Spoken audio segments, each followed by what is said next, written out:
we spoke to Bill Berman this week. He mentioned that he'd still like to see government incentives. When we last spoke in, I think it was in July or just maybe even June, you were hoping to see something. They didn't come into fruition. Do you think one is still needed? And if so, what would that look like? Well, I think when we look back at this much earlier on in the summer, we didn't know how the market was going to respond.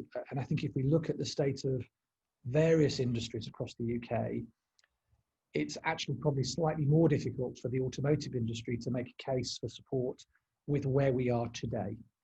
If you look at relative to hospitality, to some of the travel industries, etc. If that changes, clearly we'll need to respond quickly. But at the moment, for a market where I suspect September will be probably on a par with last year, maybe slightly up. Clearly, August was up, July was up.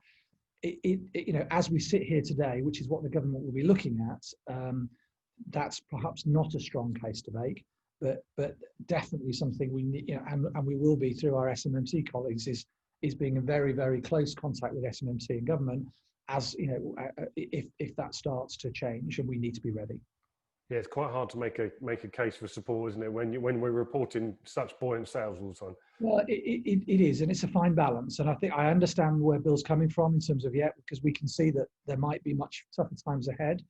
But I guess it's also, we've got to put it into context, the level of public debt we're carrying. The government are going to have to make some tough choices in terms of where they do support. But yeah, we just need to be ready.